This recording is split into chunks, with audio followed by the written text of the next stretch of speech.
समझना कि आज महान संत शिरोमणि महाराज, जिन्होंने उस दौर में, उस समय में जब यहाँ पर मनुष्यता, आदमियत, इंसानियत, भाईचारापन और इस देश के सबसे बड़े वारस, जाति के वारस ने इस देश की मनुष्य सभ्यता को तार तार कर रखा था, उस समय बिगुल बजाया।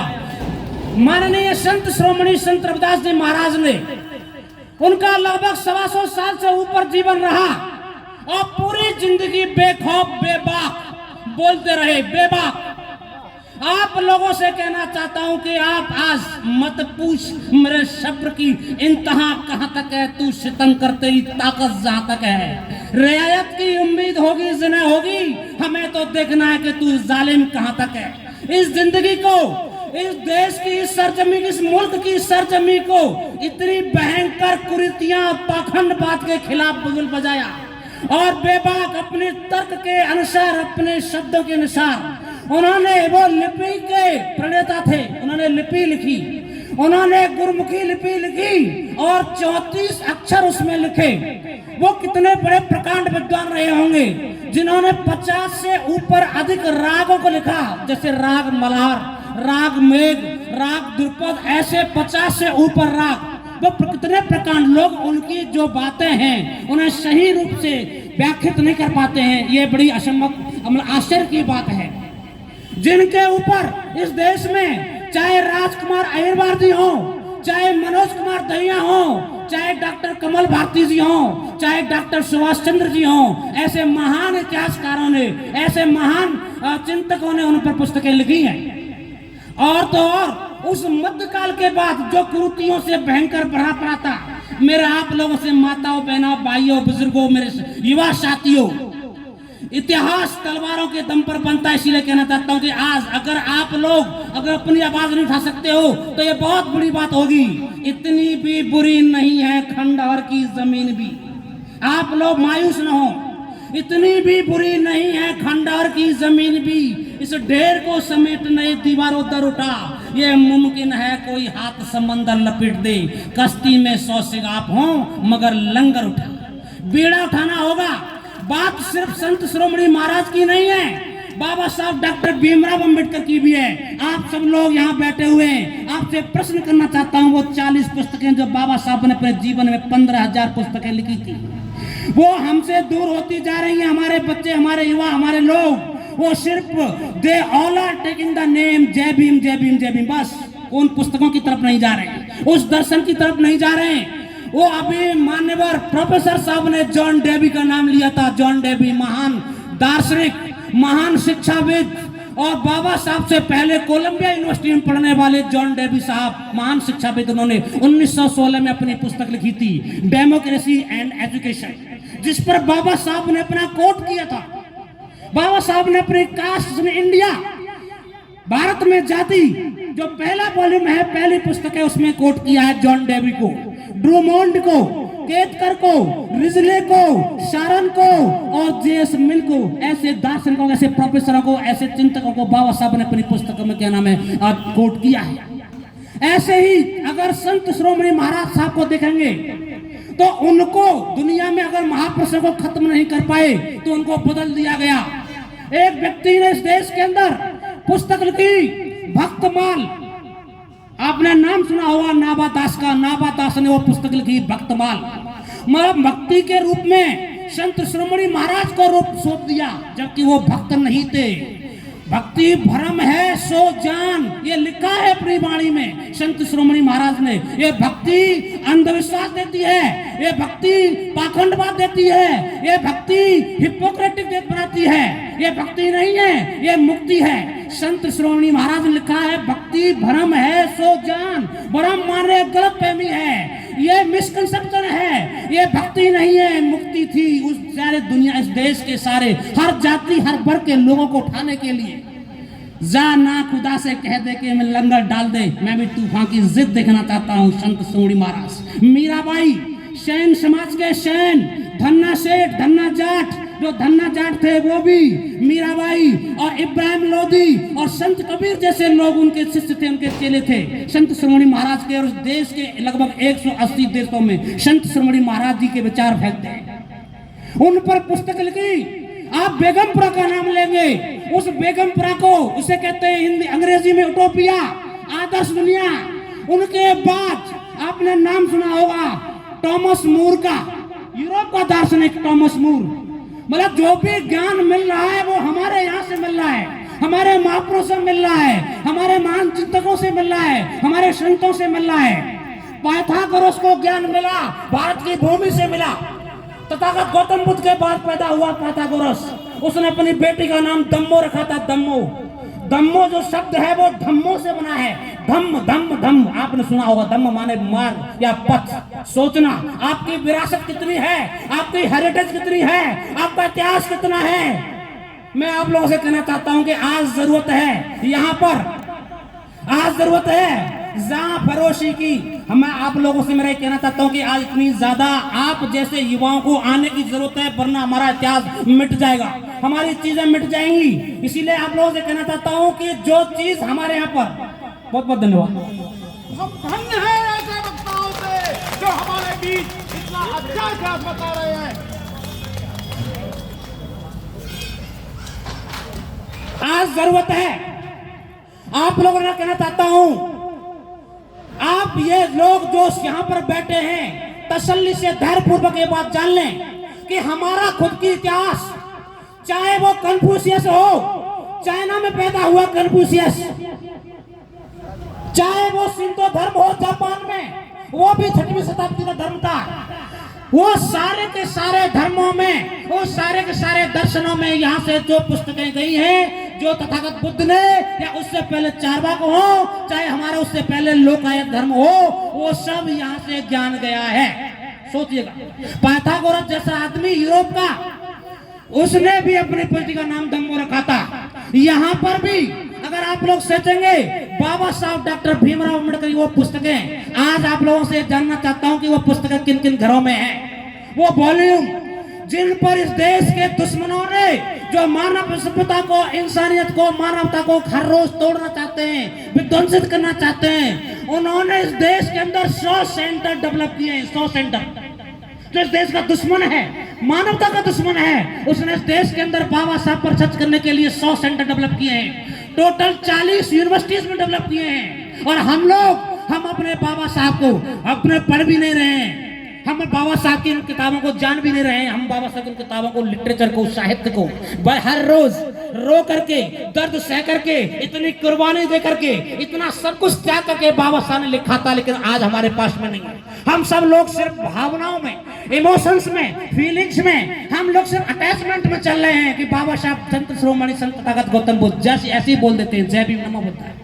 नमो बुद्धाय, जय भीम बोलना इतना आसान नहीं है।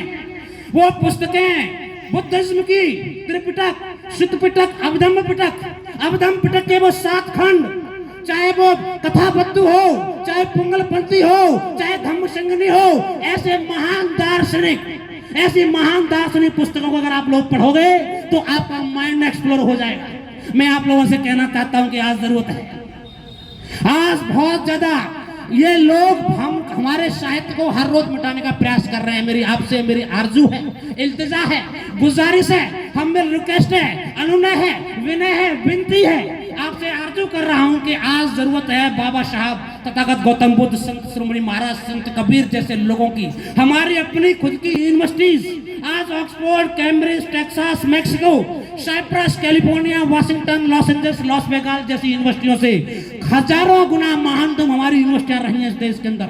चाहे वो तक्षशिला हो, चाहे नालंदा हो, चाहे विक्रमशिला हो, चाहे धर्मशिला हो, चाहे कोई और भी हो, ऐसी 24 यूनिवर्सिटियां इस देश के अंदर। उससे पहले चारवाक दर्शन, लोकायत दर्शन, लोगों का दर्शन, मानवता का दर्शन। यहाँ पर अभी बहन, छोटी बहन कह रही थी, बाबा साहब की पुस्तक पढ़ना, बुद्धा हिंद धम्मा, बाबा साहब की पुस्तक ध्यान देना, कितनी बड़ी कॉन्स्पिरेसी आपके पीछे है, कितना बड़ा षड्यंत्र आपके पीछे है। ये मिटने वाला है। दुनिया में 2 चीज उठती हैं, जान लेना, दुनिया में 2 चीज उठती हैं, या तो आवाज उठती है वरना लाशें उठती हैं। अगर आज आप लोगों ने आवाजें नहीं उठाई तो कल को लाश उठानी पड़ेंगी। ध्यान रखना, ध्यान रखना। वो इतिहास आज मिटने के कगार पर है। मैं आप लोगों से पूछना चाहता हूं, कहना चाहता हूं, बाबा साहब ने बुद्ध एंड धम्मा हम लोगों ने जाना कभी? 165 से अधिक पुस्तकों को निचोड़ करके बाबा साहब ने बुद्ध एंड धम्मा में लिखा है, उसका रेफरेंस दे रखा है। सिर्फ उसी को ही नहीं, बाबा साहब ने बाइबल भी पढ़ी। बाइबल सिर्फ एक ही संस्करण नहीं, क्या नाम है, एलिजाबेथ संस्करण पढ़ा बाबा साहब ने, जॉर्ज पंचम संस्करण पढ़ा बाबा साहब ने, आधुनिक संस्करण पढ़ा बाबा साहब ने। बाबा साहब ने बहुत सारे संस्करण पढ़े बाइबल के। कुरान को पढ़ा बाबा साहब ने। बाबा साहब ने सिखिज्म की पुस्तकों को पढ़ा बाबा साहब ने। बाबा साहब ने बुद्धिज्म को पढ़ा और 165 से अधिक पुस्तकों को निचोड़ लगा के अपने बुद्ध एंड धम्मा में लिखा। और उसकी एक छोटी सी त्रुटि बता रहा हूं। ये सरकार की त्रुटि हो सकती है या किसी व्यक्ति विशेष की त्रुटि हो सकती है। आपका उसका हिंदू वॉल्यूम पढ़ेंगे, हिंदी में संस्करण पढ़ेंगे तो उसमें भूमिका नहीं है। छोटी बहन, अपनी बहन अभिलाषा यादव के लिए कह रहा हूं, क्योंकि बिना नॉलेज के, बिना एजुकेशन के, in my site, in my opinion, the path of elevation is the education. Without education nothing can be done and nobody can do. कोई नहीं कर सकता बिना किताबों के, बिना नॉलेज के। इंग्लिश के वॉल्यूम में इंट्रोडक्शन है, हिंदी के वॉल्यूम में इंट्रोडक्शन नहीं है। और उस हिंदी के इंग्लिश के वॉल्यूम में जो इंट्रोडक्शन है, इंग्लिश में बाबा साहब ने लिखा है बुद्ध एंड धम्मा में, उसमें लिखा है क्लियर, दुनिया में आत्मा नहीं है, दुनिया में पुनर्जन्म नहीं है, दुनिया में ब्रह्म नहीं है, दुनिया में कोई पारलौकिक चीज नहीं है। बाबा साहब ने बुद्धिज्म, सिर्फ बुद्धिज्म को ही नहीं, बुद्ध के 2500 साल बाद जो विकृतियां आई थी, उसमें जो खामियां आई थी, जो उसमें गलतियां आई, जो उसमें क्या नाम है गलती हुई, उनका रेक्टिफिकेशन करके बाबा साहब ने अपना नया नियो बुद्धिज्म डाला, जिसमें पारलौकिकता खत्म करी। क्योंकि दुनिया में पारलौकिक कुछ भी नहीं है, इस लोक से अलग कुछ भी नहीं है, जो कुछ है यही है। ये आज से 6000 साल पहले हमारे चार्वाक बोल रहे थे, यावत् जीवेत सुखम जीवेत ऋणम कृत्वा घृतम पिबेत भस्मीभूतस्य देहस्य पुनःगमनम कुतः। कहा कि नहीं कहा? जो कुछ ऐसी जिंदगी में खाओ पियो मजे करो, कुछ नहीं है इस दुनिया से अलग। ये बाबा साहब ने अपने इंट्रोडक्शन में लिखा है बुद्ध एंड धम्मा में। मेरे आप लोगों से बहुत बड़ी गुजारिश है, बहुत बड़ी इस देश के अंदर साजिशें चल रही हैं, आप लोग जानो। हमारा आप लोगों से यही कहना है, मैं यही कहने आया हूं। मैं इंजीनियर चंद्रवीर सिंह, अहंकार में बात नहीं कर रहा। मेरे बंधु, मेरे भाई, मेरी माताएं, मेरे बुजुर्ग, मेरे बच्चे यहाँ पर बैठे हुए हैं। मैं क्लास 1 इंजीनियर, इस देश के टॉप। आपने दिल्ली मेट्रो सुना होगा, आज मेरे पास में एक कोट भी किसी का दिया हुआ है, ये मेरा पैंट भी किसी का दिया हुआ, क्योंकि चीज रास नहीं आती। मुझे लगता है कि बाबा साहब कैसे रोते होंगे, कैसे सोते होंगे। एक हुक सी दिल में उठती है, एक हुक माने दर्द से आह जो निकलती है, एक हुक सी दिल में उठती है, एक दर्द जिगर में होता है, और मैं रात को उठकर रोता हूं जब सारा आलम सोता है। डॉक्टर अम्बेडकर। कैसे हजारों साल नरगिस अपनी बेनूरी पर रोती है, तब कहीं चमन में दीदावर पैदा होता है। डॉक्टर अम्बेडकर। संत शिरोमणि, संत शिरोमणि की वाणी को पढ़ना जाकर ऐसा बिगुल बजाया उसके खिलाफ, सारी दुनिया, सारा जहां, सारा आलम में रोक नहीं पाया। मेरा आप लोगों से यही आरजू है, तपे सूरज से लो, तपे सूरज से लो, आसमानों से बिजलियां छीनो, कुफर के इस आसिया पर बिजलियां गिराने का वक्त आया। धधक उठे हैं हर तरफ आतिशे नमरूद के शोले, आज उन्हें जोश ए जज्बा दिखलाने का वक्त आया। आज आपकी जरूरत है फिर से बनना। बाबा साहब ने, बाबा साहब को जब मानगाम में मीटिंग हुई थी, सम्मेलन हुआ था महाराष्ट्र के मानगाम में, तो साहू जी महाराज ने कहा था कि आने वाले 20-30 साल जब तक अंग्रेज हैं इस देश के अंदर, तब तक तुम्हारे लिए मौका है कुछ करने का, कर जाओ। मैं आज फिर घोषणा कर रहा हूं कि आने वाले 20-30 साल अब से लेकर के बहुत खतरनाक हैं। अगर आप लोग नहीं जागे, अगर आप लोग नहीं उठे, अगर आप लोगों ने नहीं बीड़ा उठाया, तो आने वाले 20-30 साल बहुत खतरनाक हैं। मेरे पास डॉक्यूमेंट्री एविडेंस है, बिना एविडेंस के बात नहीं करता, बिना किताबों के बात नहीं करता, बिना रेफरेंस के बात नहीं करता। सारी रिपोर्ट्स हैं, सारी स्कीम्स हैं, सारे सर्वे हैं, चाहे सरकार के हो चाहे बिना सरकार के हो। जो लोग यहाँ पर राजनीति करते हैं उनके खिलाफ भी हमारे पास में है। जर्मन सर्वे है, फ्रेंच सर्वे है, इंग्लैंड वाला सर्वे है, भुखमरी के लिए है, बेरोजगारी के लिए है। हम यहाँ पर क्या नाम उसके लिए है जो हर रोज अत्याचार अन्याय हो रहे हैं, चाहे एनसीआरबी की रिपोर्ट हो जो नेशनल क्राइम रिपोर्ट ब्यूरो की रिपोर्ट है, चाहे क्या नाम है बेरोजगारी हो। आज देश के अंदर अर्थव्यवस्था है जहां पर लाके खड़े करती है कि कभी भी चमरा सकती है, कभी भी टूट सकती है, कभी भी बिखर सकती है। देश पर 250 लाख से अधिक करोड़ रुपए का कर्जा हो चुका है देश के ऊपर, सोचिएगा। और आप लोग कहां पर हैं? मेरा आपसे सवाल है, किधर है? किधर चले मेरे अश्क ए आह नहीं मालूम, किधर चले मेरे अश्क ए आह नहीं मालूम, भटक रहा है कहाँ कारवां नहीं मालूम, गिरा तो दिया है लंगर हवा के जोब में, कहाँ सफीना किधर साहिल नहीं, न सफीना का पता न साहिल का पता। मेरा आप लोगों से आग्रह है कि हमें आज जानना है, उन किताबों को सरकार ने इंग्लिश के वॉल्यूमों को सरकार प्रेषित कर रही है, लेकिन हिंदी के वॉल्यूम को सरकार प्रेषित नहीं कर रही है। मालूम है कि ये हिंदी के वॉल्यूम पढ़ सकते हैं, पहले तो है ही नहीं किसी के पास।